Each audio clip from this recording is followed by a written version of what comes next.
Hi, I'm Kevin Werbach, professor of legal studies and business ethics at the Wharton School of the University of Pennsylvania. For decades, I studied emerging technologies from broadband to blockchain. Today, AI is promising to transform our world. But AI needs accountability, mechanisms to ensure it's developed and deployed in responsible, safe, and trustworthy ways. On this podcast, I speak with the experts leading the charge for accountable AI. Kay Firth-Butterfield became the world's first chief AI ethics officer in 2014. And since then, she's been a pillar of the responsible AI world, first as head of artificial intelligence at the World Economic Forum, and more recently through her consulting firm, Good Tech Advisory. In our conversation, we discussed the evolution of the responsible AI field, the barriers and opportunities for reaching consensus among companies and countries, the arguments for responsible and ethical AI at a time when everyone is rushing to develop and deploy AI as fast as possible, the challenges of equity in the data underlying AI systems, and why companies need to engage their employees in conversations about how AI can be a force for both social good and augmenting human relationships. Please enjoy my conversation with Kay. Kay, welcome to the podcast. Thank you. It's a pleasure to be with you. You are one of the pioneers of the field of AI ethics and governance. And obviously, the field has changed a lot in more than a decade, really, I think, that you've been doing work in this area. How have your views evolved? Since I have been doing this, people have got PhDs in responsible AI. And so, when we started back in 2014, there was maybe two handfuls of people. But now there is a whole movement and people qualified around responsible AI. And as I say, with people with PhDs working on this area. And in the olden days, we had to really get companies to sort of think about it and push them forward to think about it even more. And, this was before Google and Microsoft and anybody had any sort of AI principles. But now companies, for good and ill, understand that there is a whole movement around responsible AI.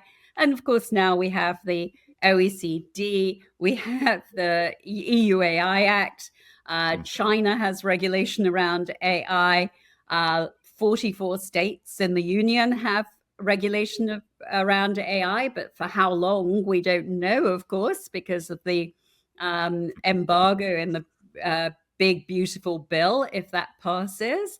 And we could talk more about that later, maybe.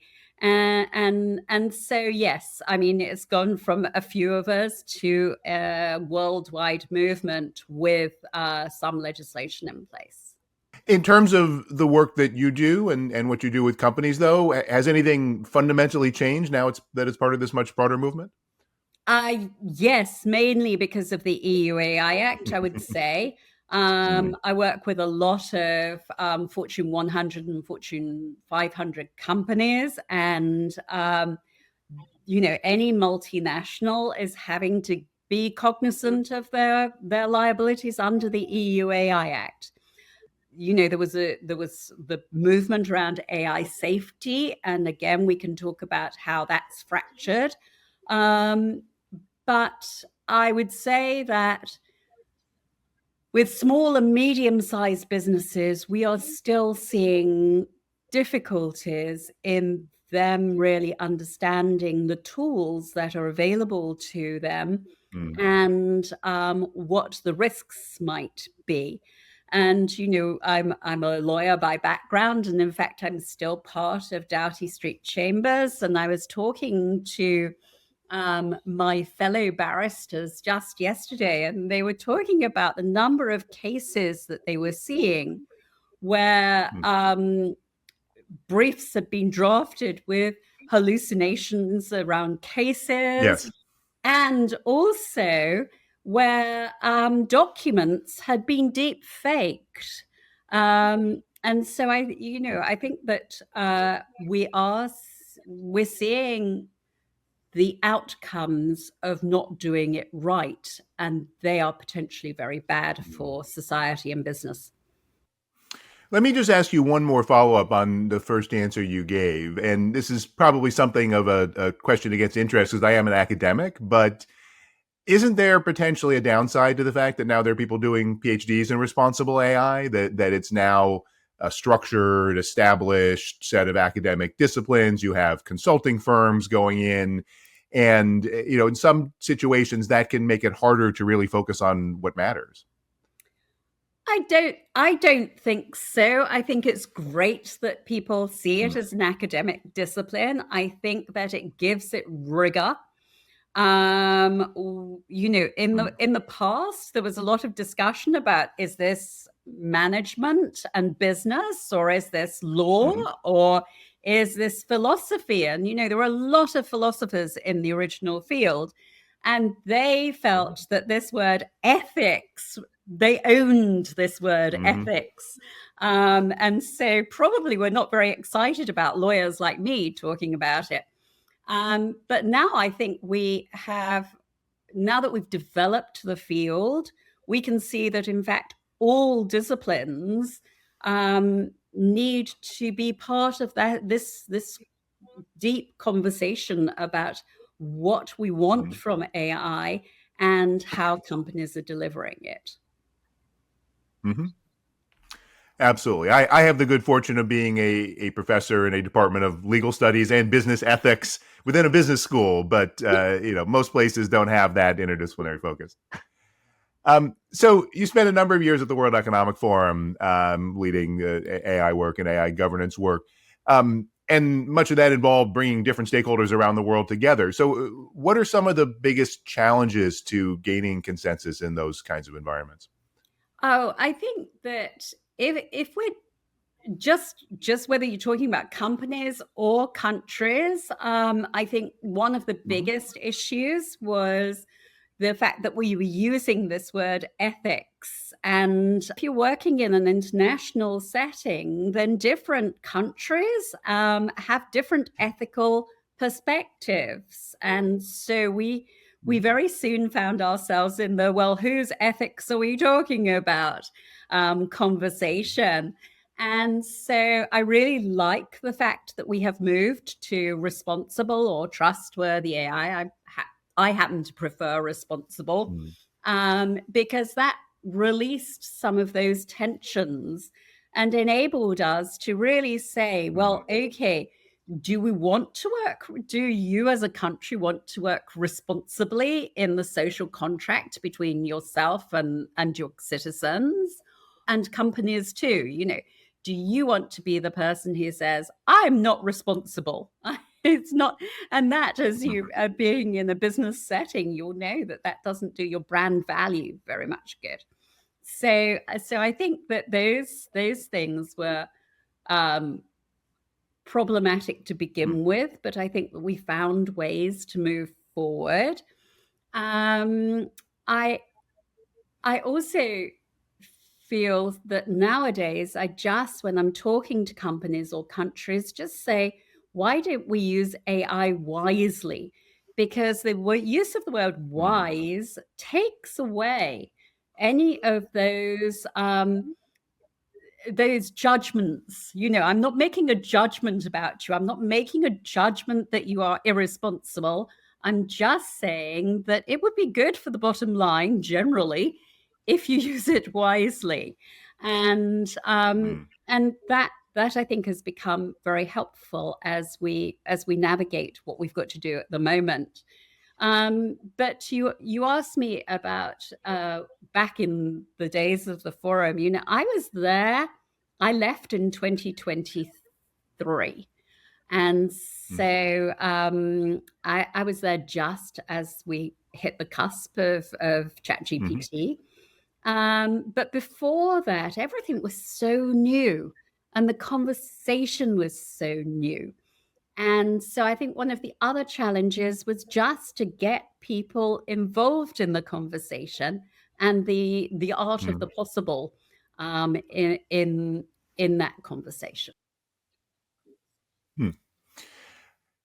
Today, though, we're at this point where countries, in part because of the implications of generative AI, are pushing forward very aggressively for deployment and towards AI supremacy or dominance. And this is certainly what you hear from the Trump administration, but also in the UK. I think there's a recognition of the economic development benefits of AI and desire to push it forward, and even in the European Union, despite the interest in regulation and so forth. So, in that kind of environment where countries are fixated on removing barriers to AI deployment, how to make the case for responsible or wise use of AI when there's a suspicion that that's going to slow things down.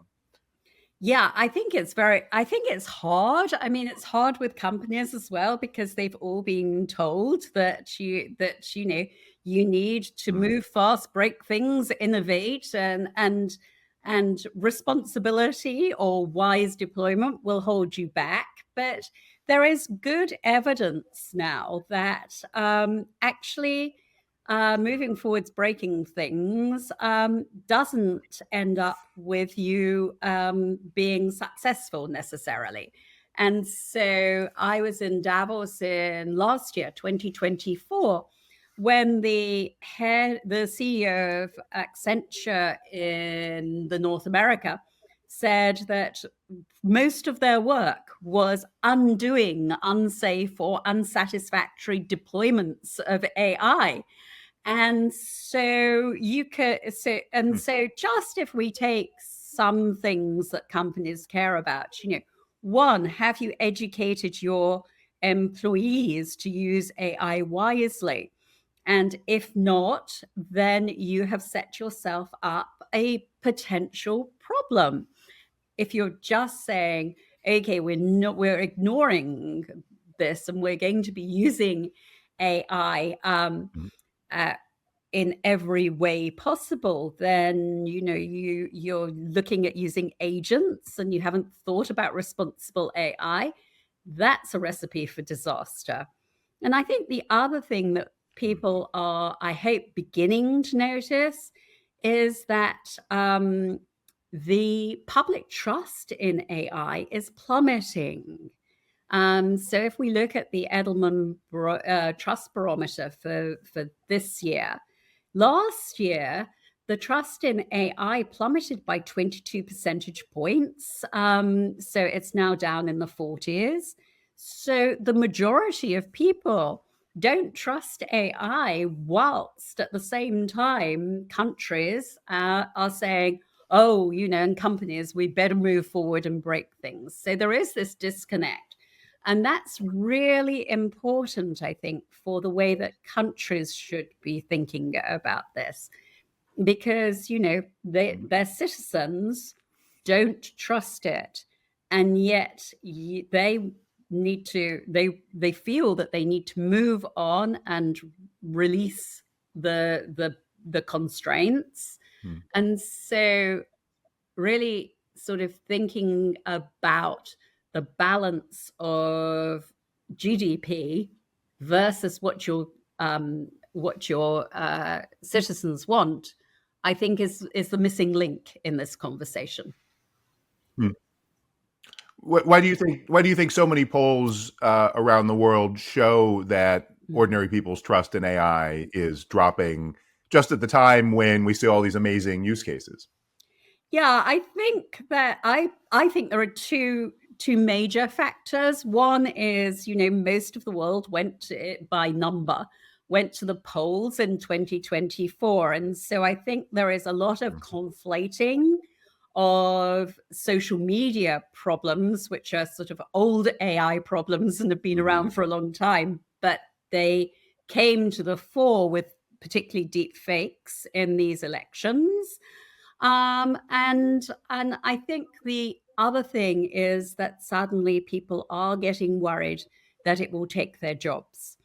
And Mm. as we see more and more layoffs, even in the tech sector, I think that is really trickling down into the population at large. You talked about some of the incentives on companies to be responsible. For example, the Accenture case of having to undo lots of problems. Where do you think are some of the main areas where governments shouldn't rely on companies taking voluntary action, where there need to be enforceable standards? Yeah, I think where there is going to be something that actually affects the human, we should be Mhm. saying, okay, has this been designed with the human in mind, or has it been designed with profit in mind, for example? So let me Mhm. give you some thoughts on that. First of all, are there any jobs that we think humans should continue to do? Or can all of them eventually be handed over to AI or AI embodied robots in the blue collar sector? And so, one of the things that I talk about is my own experience of getting breast cancer in 2023.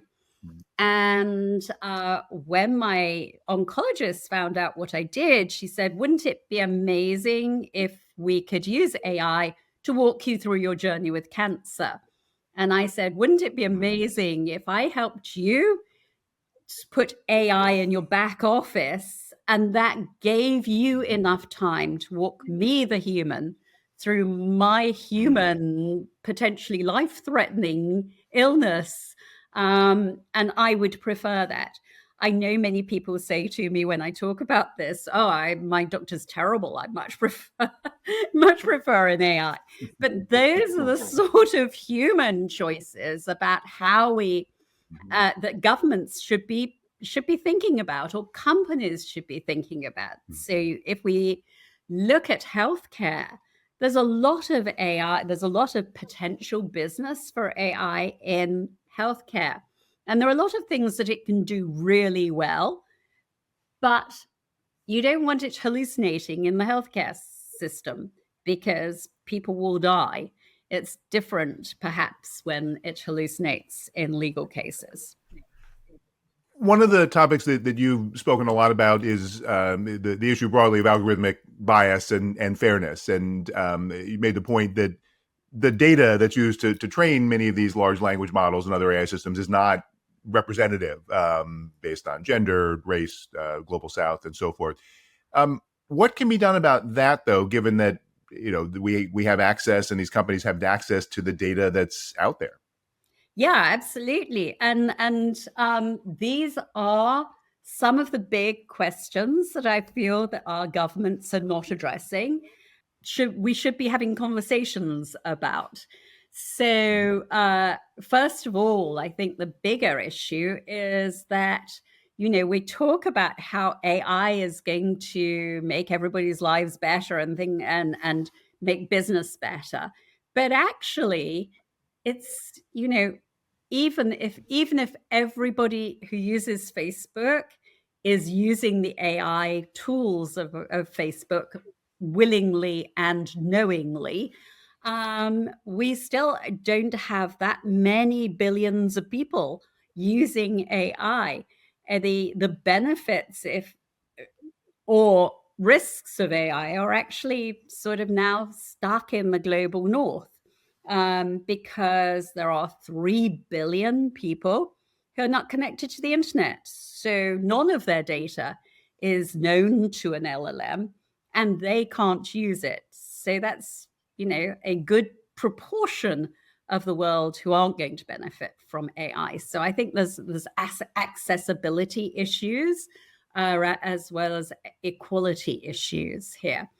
And what that means is that, if you get a disease that's prominent in South Africa, for example, then the data that's available through the LLM is not actually going to be particularly trained on that Yeah. disease. So it's not as helpful as it is for Mm. white men, old white men who have heart attacks in America, because all the data comes from there.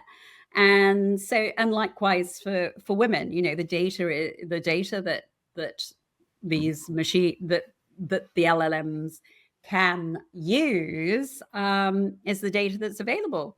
And so there's more data about men having heart attacks than there is about women. And so the just the way that the AI that we use at the moment is created is fundamentally unequal. You say, well, what can we do about it? And I say, well, probably nothing.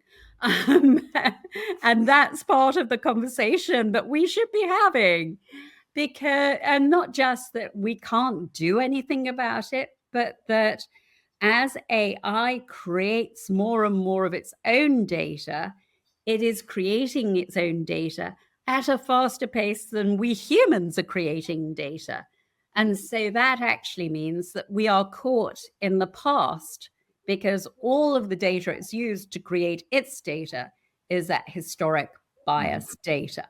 So those are some of the conversations that we have to have.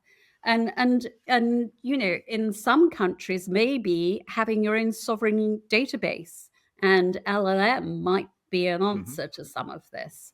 But generally, if we Mhm. don't have those conversations and we don't know that we're stuck in the past, and our governments are simply saying let's go, then we will see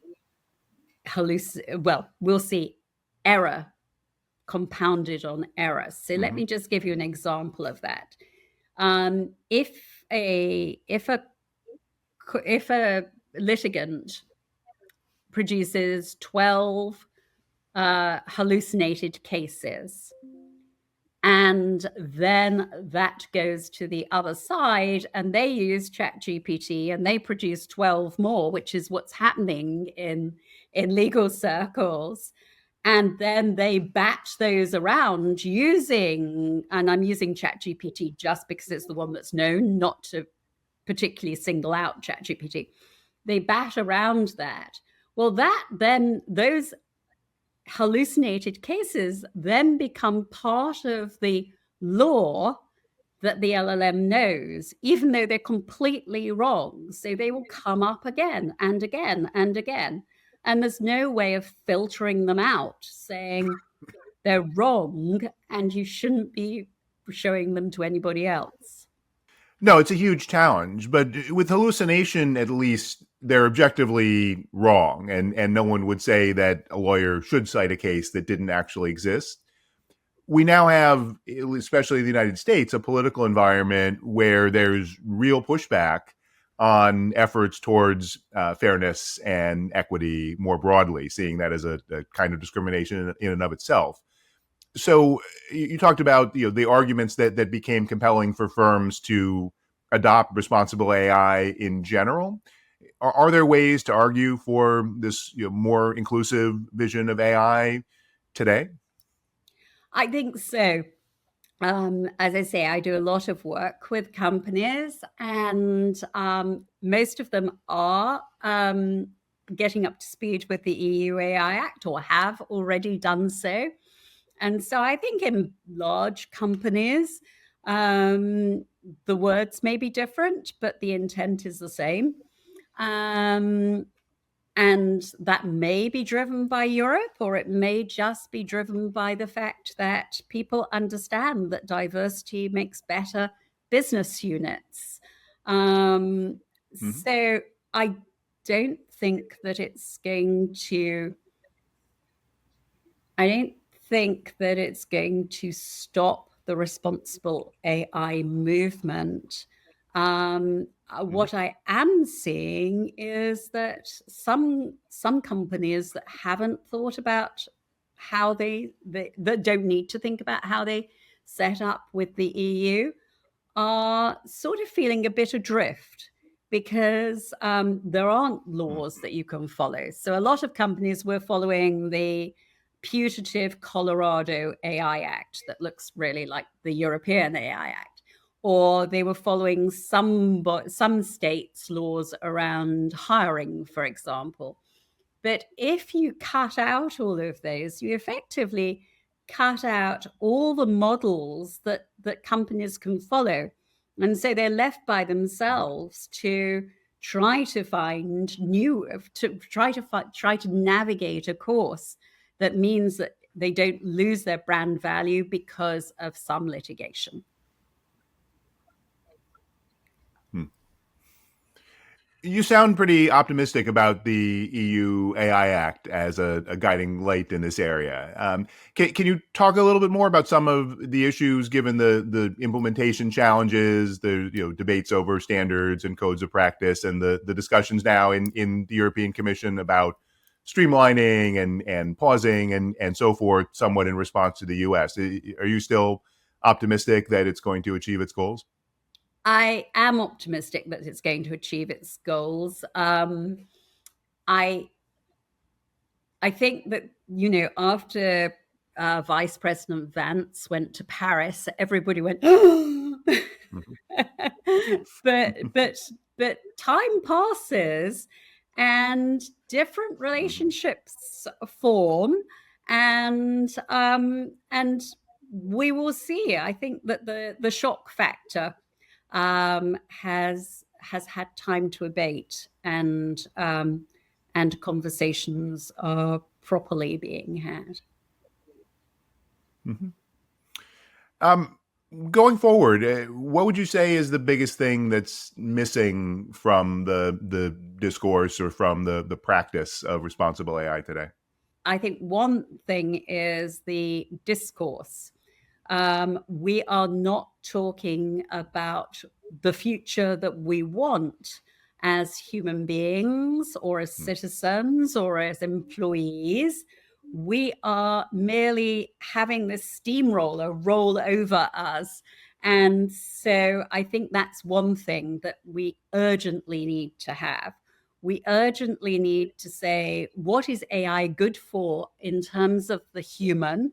And look for good uses of AI.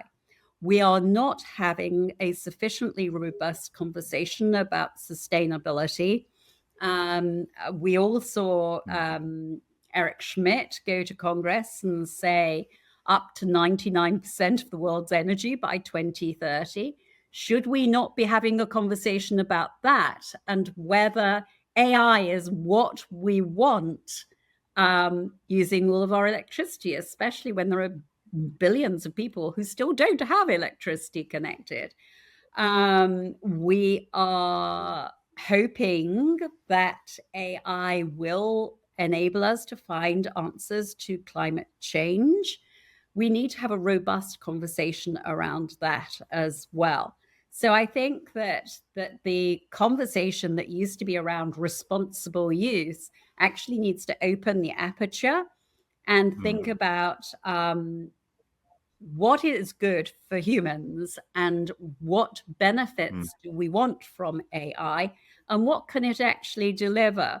And one of the things that I actually believe that all companies should be doing is giving their employees a 101 class on AI. They don't have to make them into AI scientists. They just have to help them understand how to use the tool wisely. And that will actually protect the companies from their employees not using it wisely, and will enable those employees to see new ways of using it that they can use it in their job and make themselves more productive. I think that when you actually have your hands on it, it's less scary. And so, and of course, then if you educate employees are actually citizens. So you end up with a much more educated conversation around these tools. Where do we have those conversations that you're talking about, though? Because it's in a company's interest to maximize their profitability, which includes treating their employees well, but also if there's efficiency of laying people off, then companies are incentivized at least to do that. So if we depend on them to educate their workers as citizens, isn't that asking too much? Well, I think it's the only place that we can see it being done, especially if the states are prevented from. So in the big, beautiful bill, the states are going to be prevented from enforcing laws on AI that they already have passed and prevented from passing new laws on AI for 10 years. That essentially means that it takes the conversation away from the states, and the states had been having good conversations, in my view, around the balance between regulation and innovation, and leaves that conversation with companies. And you talk about companies are built to make profit. Of course they are, and we all depend upon them making profits because we invest our pensions in them. So what I'm merely saying is that actually, if you educate people about AI, you get a proper discourse, and you get a proper discourse in your company. You don't get such bad uses of it. You probably won't get shadow AI, the using of the tools badly on personal on personal devices. And so you get an educated workforce. It's going to be safer for your company, and it's going to be more productive. They are going to be able to think of new ways of using AI. And there's a Spanish bank called BBVA, which also works in Latin America, and they've been gradually giving all of their employees access to an LLM, and just seeing what they can build. And they've been building really interesting, innovative ideas for the company. Fantastic. We need to wrap up, but Kay, thanks so much for your insights. It's been a pleasure talking with you. Likewise. Thank you. This has been The Road to Accountable AI. If you like what you're hearing, please give us a good review and check out my Substack for more insights on AI accountability. Thank you for listening.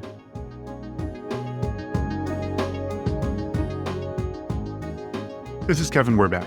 If you want to go deeper on AI governance, trust, and responsibility with me and other distinguished faculty of the world's top business school, sign up for the next cohort of Wharton's Strategies for Accountable AI online executive education program, featuring live interaction with faculty, expert interviews, and custom-designed asynchronous content. Join fellow business leaders to learn valuable skills you can put to work in your organization. Visit execed.wharton.upenn.edu/ACAI for full details. I hope to see you there.